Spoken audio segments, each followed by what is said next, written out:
اس مہینے کو زیادہ تر لوگ بھول جاتے ہیں، اس کے احکامات بھول جاتے ہیں، اس کے فضائل کو بھول جاتے ہیں۔ اس مہینے کے اعمال کیا ہے، اس مہینے کی فضیلت کیا ہے، اور اس مہینے میں ہمیں کیا کچھ کرنا چاہیے۔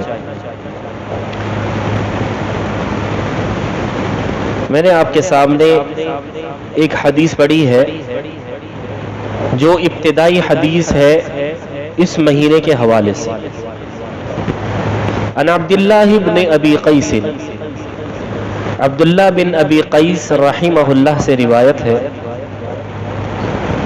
سمع عائشہ رضی اللہ عنہا، انہوں نے عائشہ رضی اللہ تعالی عنہا سے سنا، تقول، عائشہ رضی اللہ تعالی عنہا فرما رہی تھی کہ کان احب الی رسول اللہ صلی اللہ علیہ وسلم، کہ اللہ کے رسول صلی اللہ علیہ وسلم کو یہ بہت زیادہ پسند تھی، یہ بات، یہ عمل اللہ کے رسول صلی اللہ علیہ وسلم کے نزدیک بہت زیادہ محبوب ہے۔ وہ کیا ہے کہ ان یصوم شعبان، کہ شعبان میں روزے رکھے جائیں، ثم یصلہ برمضان، اتنے کثرت سے روزے رکھے جائے کہ رمضان کے ساتھ ملا دیا۔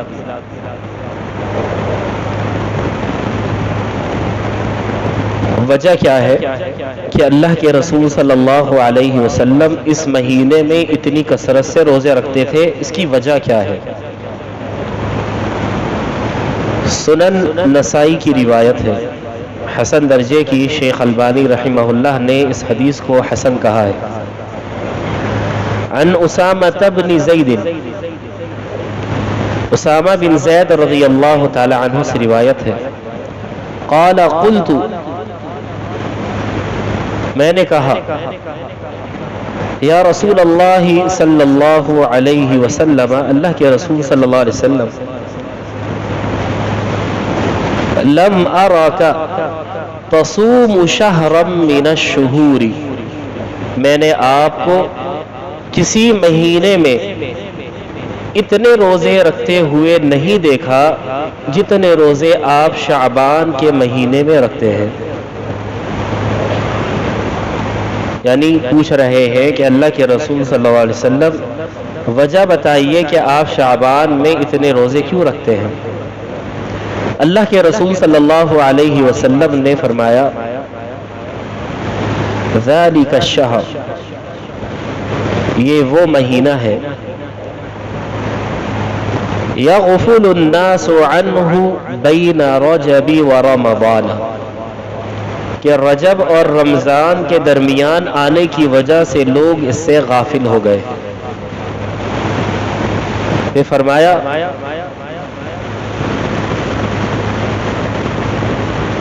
وشہر، یہ وہ مہینہ ہے، ترفع فیہ الاعمال الی رب العالمین، یہ وہ مہینہ ہے جس میں رب العالمین کی بارگاہ میں نامۂ اعمال پیش کیے جاتے ہیں۔ پھر فرمایا،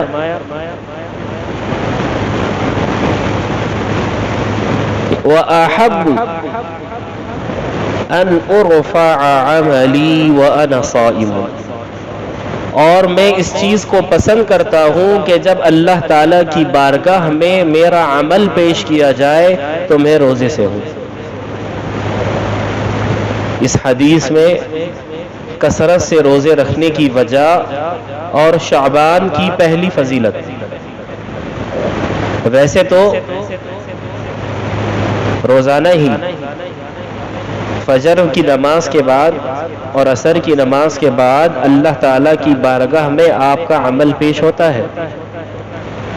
فرشتے بتاتے ہیں کہ جس طرح ہم نے فجر میں ان کو نمازی پایا، نماز پڑھتے ہوئے پایا، اسی طرح عصر کی نماز میں بھی ہم نے ان کو نمازی ہی پایا۔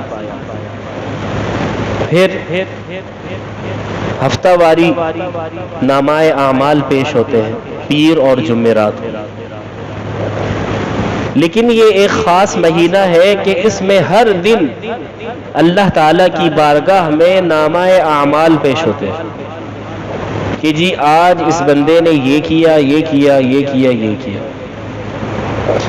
یہ اطاعت والے کام کیے اور یہ نافرمانی والے کام کیے۔ اس پورے مہینے کی یہ فضیلت ہے کہ اس میں نامہ اعمال پیش ہوتے ہیں۔ تو یہ اس مہینے کی پہلی فضیلت ہے۔ اب ہمارے لیے کیا حکم ہے؟ کیا ہم نے اس مہینے میں روزے رکھنے ہیں یا نہیں؟ تو اس حوالے سے ہمیں صحیح مسلم میں ایک روایت ملتی ہے، عن عمران بن حسین رضی اللہ عنہ ان رسول اللہ صلی اللہ علیہ وسلم قال له او لآخر، کہ اللہ کے رسول صلی اللہ علیہ وسلم نے عمران بن حسین رضی اللہ تعالی عنہ سے یہ بات کہی یا کسی اور سے کہی، اصمت من سرر شعبان، کیا تم نے شعبان کے وسط میں روزے رکھے ہیں؟ قال لا، کہا جی نہیں۔ قال، آپ صلی اللہ علیہ وسلم نے فرمایا، فَإِذَا أَفْطَرْتَ، جب تم رمضان کے روزے رکھ لو، فَصُمْ يَوْمَيْنِ، تو شعبان کے 2 روزے رکھ لینا، یعنی شوال میں شعبان کے 2 روزے رکھ لینا۔ تو اس سے ہمیں یہ بات معلوم ہوئی کہ ہمیں شعبان میں کم سے کم 2 روزے رکھ لینے چاہیے۔ یہ اس مہینے کی فضیلت کی بنا پر ہے کہ اس مہینے میں ہمیں کم سے کم 2 روزے رکھ لینے چاہیے۔ لیکن ہمارے لیے ایک وقت مقرر کر دیا کہ اس دن سے، اس تاریخ سے لے کے اس تاریخ تک آپ روزے رکھ سکتے ہیں، اس کے بعد آپ نفل روزے نہیں رکھ سکتے۔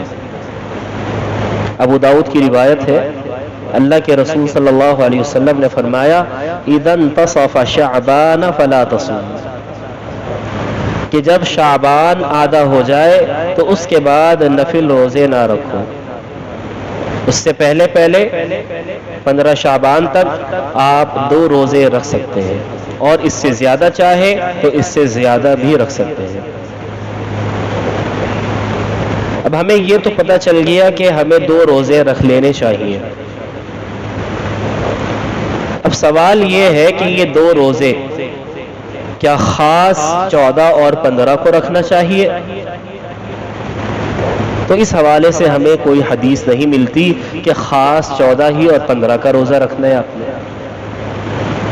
نہیں، آپ شروع سے روزہ رکھیے، پہلی شعبان اور دوسری شعبان کا روزہ رکھ لیجئے، تیسری چوتھی کا رکھ لیجئے، شروع میں ایک رکھ لیجئے، بیچ میں ایک رکھ لیجئے۔ اور افضل عمل کیا ہے کہ آپ 13، 14، 15 کا رکھیے، 13، 14، 15 کا رکھیے، کم از کم 3 روزے رکھیے کہ اس کے اندر آپ کو ڈبل اجر مل جائے گا۔ کل 13 ہے، پھر 14 ہے، پھر 15 ہے۔ اب اگر آپ چاہتے ہیں کہ آپ کو 3 روزوں کی فضیلت مل جائے تو آپ کل کا روزہ ضرور رکھیے، کل کے روزے کی 3 فضیلتیں آپ کو مل جائیں گی۔ پہلی فضیلت پیر کے روزے کی فضیلت، کہ اللہ کے رسول صلی اللہ علیہ وسلم پیر کے دن روزہ رکھتے تھے۔ دوسری فضیلت 13، 14، 15 کی ہو جائے گی، اور تیسری فضیلت شعبان کے روزے رکھنے کی۔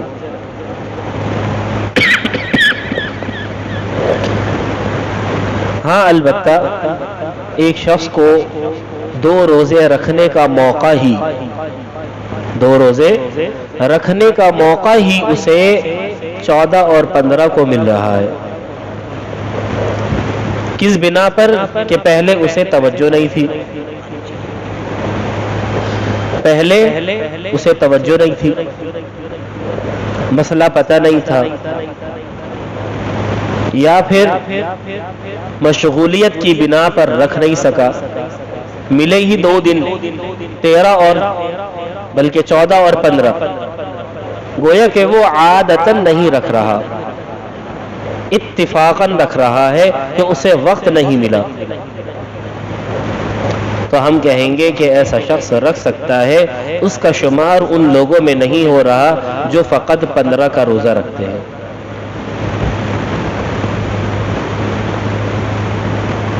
اب یہاں پر ایک اور بات سمجھ لیجئے، اب 15 شعبان کے بعد روزے رکھنے سے تو منع کر دیا،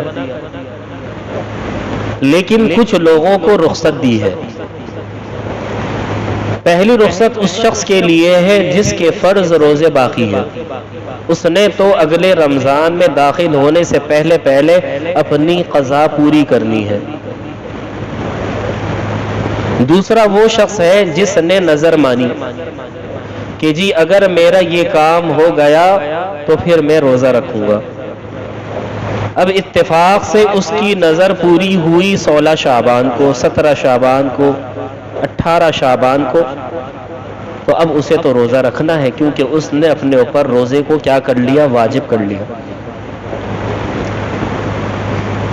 تیسرا شخص وہ ہے کہ جو ہر پیر اور جمعرات کا روزہ رکھتا ہے، اب وہ 15 شعبان کے بعد بھی روزہ رکھ سکتا ہے، کیونکہ وہ ایک روٹین میں روزہ رکھتے ہوئے آ رہا ہے، وہ استقبال رمضان کے لیے روزے نہیں رکھ رہا، کیونکہ استقبال رمضان کے لیے روزے رکھنا منع ہے کہ 1 دن پہلے یا 2 دن پہلے رمضان کے استقبال میں روزہ رکھا جائے، اس سے منع کیا ہے۔ لیکن جیسا کہ اس دفعہ ایسا ہی ہوگا، جمعرات ہے پھر جمعے کو پہلا رمضان آ جائے گا، تو اب ایک شخص پیر اور جمعرات کا روزہ رکھتا ہے، مستقل پورے سال رکھتا ہوا آ رہا ہے، تو ایسے شخص کے لیے اجازت ہے کہ وہ جمعرات کا روزہ رکھ لے، اس میں کوئی حرج نہیں۔ اب ہم آتے ہیں ایک اور مسئلے کی طرف، جس کے اندر افراط اور تفریط پائی جاتی ہے۔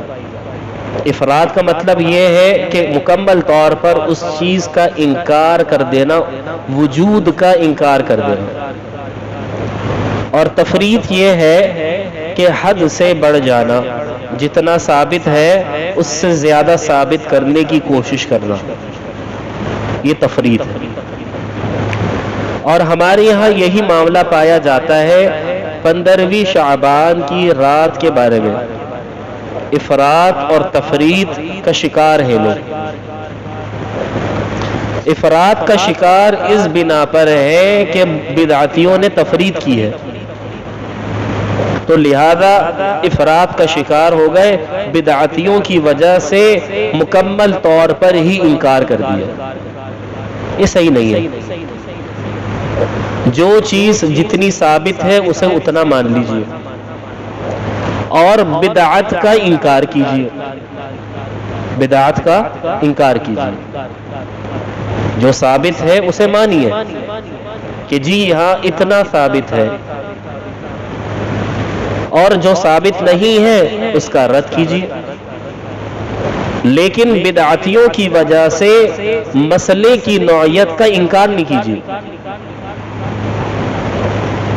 اب پھر جو 15ویں شعبان کی فضیلت کو مانتے ہیں، ان کے اندر بھی پھر 2 معاملے ہیں۔ ایک کہتے ہیں کہ جی ہاں ہم مانتے تو ہیں لیکن ساری حدیثیں ضعیف ہیں، لہذا ہم خاموش ہیں، اور دوسرے کہتے ہیں کہ جی نہیں، معاملہ یہ نہیں ہے، معاملہ یہ ہے کہ احادیث جو ہے وہ مقبولیت کے درجے تک ہے، وہ احادیث جو مقبول ہے ان کی 4 قسمیں ہیں۔ نمبر 1 صحیح، جسے ہم کہتے ہیں صحیح لذاتہ، یعنی بذات خود صحیح ہے۔ نمبر 2 صحیح لغیرہ، جسے طرق نے صحیح بنا دیا، ایک صحابی ہے، ان سے وہ روایت مروی ہے. اب انہی صحابی سے بہت سارے تابعین روایت کرتے ہیں. یہ اس حدیث کے طرق ہیں، اس حدیث کے متابعات ہیں. اب اس میں سے اگر کسی ایک سند میں کوئی تابعی یا اس سے نیچے درجے کا تبع تابعی یا کوئی محدث ضعیف ہے اور دوسری سند صحیح ہے، تو ہم کہیں گے جو حدیث ضعیف ہے، جو سند ضعیف ہے، وہ کیا ہے؟ وہ صحیح لغیرہ ہے. یہ دو قسمیں ہو گئی مقبول کی.